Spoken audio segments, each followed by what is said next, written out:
I would like to begin my speech with a sincere expression of gratitude and thanks to the Central Electrical Authority, to the Regional Inspectorial Organization West, to my friends and colleagues of Torrent Power, to the dignitaries who are sitting here, to the people who have come despite their busy schedule, and to my media friends and everyone else who is present and who has worked really hard to make this program an apparent and a real success. अंग्रेजी में इतना बोलने के बाद अब मैं हिंदी में आता हूं क्योंकि मुझे लग रहा है कि मैं भी अपनी बातें आप तक अच्छे से बता पाऊंगा और आप भी शायद मुझे उसमें ज़्यादा अच्छे से समझ पाएं। तो पुनश्च परमार साहब, नेगी साहब, राठौर साहब, इंडियन इंजीनियरिंग सर्विसेज के मेरे मित्रों, यहाँ पे बैठे अन्य सभी उपस्थित गणमान्य अतिथियों, जो बिजली की कहानी है, क्योंकि मैं टेक्निकल व्यक्ति हूँ नहीं, परंतु सौभाग्यवश पावर सेक्टर से, इलेक्ट्रिकल डिपार्टमेंट से मेरा लगभग 3 वर्ष का नाता हो चुका है। 3 साल पहले मैं deputy secretary power, director power था और अभी भी मैं इस क्षेत्र में थोड़ा बहुत काम कर रहा हूँ। बाकी चार्ज बदलते गए परंतु मैं इस क्षेत्र में हूँ। अगर बिजली के बारे में बात करें तो एक बड़ी मजेदार बात यह है कि हमारी लगभग सभी प्राचीन सभ्यताओं के अंदर बिजली को एक महत्वपूर्ण शक्ति के रूप में माना गया और जाना गया। मसलन उदाहरणार्थ हिंदुओं के प्राचीन देवताओं में से देवताओं के जो राजा है वो इंद्र है। इंद्र के हाथ में वज्र रहता है, वज्र से बिजली की जो है चमकती हुई लहरें निकलती हैं जो कि प्रलय ढाने का काम करती हैं। ग्रीकों के देवताओं के जो किंग हैं वो जूस हैं, ZEUS, वो भी बिजली निकालते हैं अपने पास से। नॉर्स कहानियों में, जो नॉर्डिक कहानियां हैं, उसके जो राजा, उसके जो एक बड़े महत्वपूर्ण देवता वो थोर हैं, जिनके ऊपर मार्वल कॉमिक्स में भी आजकल बनता है। उनका जो वज्र है वो भी उसके देवता हैं, बिजली के और थंडर के देवता हैं। सभी प्राचीन सभ्यताओं में बिजली को एक बहुत ही प्रलयंकारी और बड़ी महत्वपूर्ण शक्ति के रूप में माना गया और ये माना गया कि जब देवता आपस में लड़ते हैं या जब देवताओं का राक्षसों से लड़ाई होती है तो वो बिजली का प्रयोग करते हैं। बिजली या इस बात की स्वीकृति हमारे मनुष्य के जहन में तब से है जब से उसने बादलों से कड़कती हुई बिजली, वो भीषण आवाज सुनना प्रारंभ किया। मनुष्य की सभ्यता और खासतौर पे जो आधुनिक सभ्यता है, जिस इंडस्ट्रियलाइजेशन की तरफ हम बढ़ रहे हैं, उसका एक सबसे महत्वपूर्ण चमत्कार, सबसे बड़ी उपलब्धि वो ये है कि जो बिजली जिसे वो प्रलय की शक्ति के रूप में जानता था, उसे उसने साध लिया है। पर साधना कहते किसको है? जब मैं कहता हूं कि मैंने किसी ताकत को साधा है, किसी चीज को साधा है, तो उसे क्या कहते हैं? उदाहरण देता हूं, let me give you an example. जब मैं कहता हूं कि मैंने घोड़े को साध लिया है, घोड़े पे काबू कर लिया, तो इसका मतलब ये है कि घोड़ा जैसा मैं कहता हूं वैसा चलता है। मैं कमान दूंगा, मैं हाकूंगा तो रुक जाएगा, जब बोलूंगा तो वो आगे चलेगा। अगर घोड़ा मुझे 5-5 मिनट पे गिरा दे जमीन पे जिससे मेरी रीढ़ की हड्डी टूट जाए तो उसे साधना नहीं कह सकते। ठीक उसी प्रकार से बिजली को साधना तब तक नहीं कह सकते जब तक हम बिजली का उपयोग सुरक्षित रूप से करना न सीख लें। जब तक बिजली हमें हानि पहुंचा रही है, जब तक बिजली के साथ उसके सेफ्टी के एस्पेक्ट्स को हमने नहीं समझ लिया है, नहीं मान लिया, तब तक हम नहीं कह सकते कि बिजली या इलेक्ट्रिसिटी सचमुच में हमारे द्वारा साध ली गई है। मतलब we have controlled it, we have made it a servant. Bharat का अगर मामला लें तो मैं कुछ समय पहले भी अपने एक स्पीच में बता चुका हूं कि दादरा नगर हवेली, दमन दीव और वापी के कुल क्षेत्र में आज के दिन जितनी बिजली यूज होती है, जो हमारी यहाँ पे जितनी रिक्वायरमेंट है, जितनी कैपेसिटी हमारी, जितनी हम बिजली की डिमांड करते हैं, जब हमारा देश आजाद हुआ था तो पूरे देश में बिजली बनाने की कुल क्षमता उतनी थी।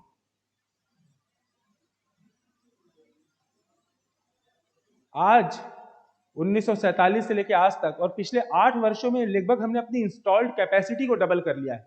हमारे हर गांव तक बिजली पहुंच चुकी है। पर महत्व इस बात का नहीं है। देखिए, जब हम किसी चीज की बात करते हैं तो सिर्फ जो वर्तमान में उसको देख के अगर हम बात करते हैं तो इसे हम कहते हैं कि आपका विजन मायोपिक है, दूरदर्शिता नहीं है। अगर आप आगे के समय में देखें तो आप इस चीज को मानेंगे और समझेंगे कि सिवाय बिजली के ऊर्जा का कोई दूसरा स्रोत हमारे पास रहेगा ही नहीं।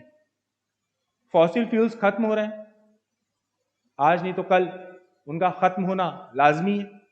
खत्म होने से पहले उन्हें मिलिट्री यूजेस के लिए या साइंटिफिक यूजेस के लिए रिजर्व कर दिया जाएगा। न्यूक्लियर फ्यूल्स के साथ अपनी खुद की समस्याएं जैसे ही हम उनको यूज करना चालू करते हैं तो उसके बाद जो हमारा बाय प्रोडक्ट निकलता है तो उसको हम कहाँ पे ठिकाने लगाएं, कहाँ पे रखें, कैसे करें, और ऑब्वियसली उसको उसका खनन, जो हमारे यूरेनियम है, जो प्लूटोनियम है, उसका खनन, उसके अपने इश्यूज हैं। तो फिर इकलौता स्रोत आगे चलकर जो बचने वाला है हमारे पास ऊर्जा का, वो बचने वाली है बिजली, because we can get electricity from sunlight, we can get electricity from wind, we can get electricity from tides, we can get electricity from various other sources. इसलिए इलेक्ट्रिकल सेफ्टी का महत्व और अधिक बढ़ जाता है, क्योंकि ना सिर्फ वर्तमान में electrical safety is important, but आगे चल के आप जान रहे हैं अभी इलेक्ट्रिकल व्हीकल्स आ चुकी हैं, आपके हमारे बीच में उन्होंने घूमना चालू कर दिया है। हम सब जानते हैं कि कुछ समय बाद ईवी व्हीकल्स के अलावा शायद ही कोई फॉसिल फ्यूल की व्हीकल्स 10 से लेकर 15, बहुत हुआ बमुश्किल 20 साल, इलेक्ट्रिकल चार्ज पॉइंट्स को जगह जगह पे सरकार ने लगाना चालू कर दिया है। धीमे धीमे करके ऐसा समय आ जाएगा जब ये गाड़ियां बचने ही नहीं वाली। अमेरिका में already Tesla, I think so, Tesla जो उनकी कंपनी है, उसने हर जगहों पे अपने फास्ट चार्ज पॉइंट स्टेशंस खड़े कर दिए और they have come out as a great competitor, और भारत के अंदर टाटा और बाकी ऐसी कंपनियां इसका यूज कर रही हैं। तो मेरा ये कहने का मतलब है कि इलेक्ट्रिसिटी के अलावा कोई और चीज बचने ही नहीं वाली। मैं जानता हूं कि इलेक्ट्रिकल सेफ्टी के क्षेत्र में, thanks to the organisations like Central Electricity Authority and Regional Inspectorial Organizations, we have really traveled a lot. मुझे बहुत अच्छे से याद है कि बचपन में खुद मुझे बिजली के झटके लगा करते थे जब मैं अपने प्लग्स और उनको किया करता था। मुझे ये याद नहीं कि लास्ट टाइम मुझे बिजली का झटका कब लगा था। तो इससे ये पता चलता है, मैं व्यक्तिगत एनेक्डोटल एविडेंस है but it's a true evidence, कि आप में से बहुत कम ही लोग ऐसे होंगे जिन्हें हाल फिलहाल में कोई बिजली का झटका लगा होगा। और अगर आप सब अपना बचपन याद करें तो कोई न कोई बटन दबाते हुए या प्लग निकालते हुए या किसी चीज को करते हुए आप सबको कभी न कभी बिजली का झटका लगा होगा। तो सेफ्टी आपके व्यक्तिगत अनुभव से आप देखेंगे कि हमारे जो डेली अप्लायंसेस होते हैं उसके अंदर सेफ्टी कहां तक आगे बढ़ गई है। पर दुर्भाग्य की बात क्या है कि इसने आगे बढ़ने के बावजूद साल में 5000 लोग सिर्फ बिजली रिलेटेड एक्सीडेंट से अपनी जान गंवा देते हैं। दादरा नगर हवेली, दमन और दीव में तो ये और दुर्भाग्यवश है, क्योंकि ऐसा शायद ही कोई महीना गुजरता हो जब हम किसी न किसी उद्योग में आग लगने की बात नहीं सुनते। मैंने तो कम से कम अपने 6 सालों में शायद ही 1-2 महीने ऐसे गुजरे होंगे जिसमें किसी न किसी उद्योग में कोई न कोई आग न लगी होगी, और अधिकतर आगों का जो स्रोत होता है वो इलेक्ट्रिकल शॉर्ट सर्किट होता है, अधिकतर आगों का। अब मजेदार बात क्या है कि जैसा राठौर साहब ने बताया कि इन सारी चीजों को रेगुलर मेंटेनेंस और रेगुलर इंस्पेक्शन करके या उन चीजों को देख के बड़ी आसानी से अवॉइड किया जा सकता है, पर फिर भी इनको नहीं किया जाता। अब कुछ लोग ये बोल सकते हैं सर ऐसा करना महंगा है, ऐसा करने में पैसा ज्यादा खर्च होता है, कंपटीशन ज्यादा होता है, चीजों के कॉस्ट बढ़ते हैं तो भी become non competitive. But this is not true, क्योंकि जो अगर लेट सपोज आप अपनी मेंटेनेंस के ऊपर ध्यान नहीं दे रहे हो, गाड़ी का मेंटेनेंस ले लीजिए, आप गाड़ी का मेंटेनेंस नहीं करवा रहे हो, सर्विस नहीं करवा रहे हो, 2 साल बाद गाड़ी का इंजन बैठ जाएगा, आपको पूरा इंजन रिप्लेस करना पड़ेगा, 10 गुना ज्यादा खर्चा करना पड़ेगा। ऐसा नहीं है कि आप अगर मेंटेनेंस नहीं कर रहे हो तो आप किसी भी प्रकार का पैसा बचा रहे हो, ये सिर्फ आदत की बात है। It is not about economics, it is about habits. मेरा पूरा विश्वास है कि जिस प्रकार की मेहनत करके कॉन्फ्रेंस मेरे टॉरेंट पावर के मित्रों ने, सेंट्रल इलेक्ट्रिसिटी अथॉरिटी और रीजनल इंस्पेक्टोरियल ऑर्गेनाइजेशन के मित्रों ने करवाई है, और इस प्रकार के ऑर्गेनाइजेशन, इस प्रकार के प्रयासों को अगर हम लेकर आगे बढ़ेंगे तो बहुत जल्दी सुरक्षा को हम अपनी आदतों में शामिल कर पाएंगे, और इंद्र के वज्र से निकलने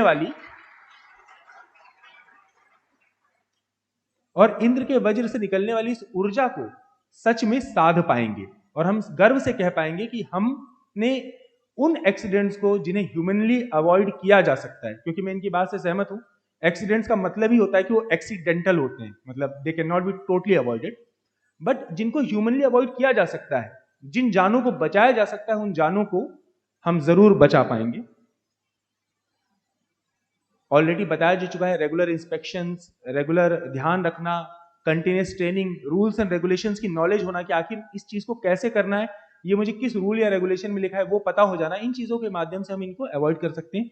मैं पुनः राठौर साहब ने जिस विश के साथ अपने भाषण में अपनी बात रखी थी, मैं उसी विश के साथ अपने भाषण का समापन करना चाहूंगा कि यदि हम एक भी जान बचा पाए, if we would be able to save even one single life, then we should say and we should think कि हमारा जो ये प्रयास है वो सफल रहा है। और मुझे पूरी उम्मीद है कि एक नहीं, बहुत सारी जानें हम बचाने में सक्षम होंगे और बहुत सारी हम अपनी इसको सुरक्षा को अपनी आदतों में शामिल करने में सक्षम होंगे। Thank you so much.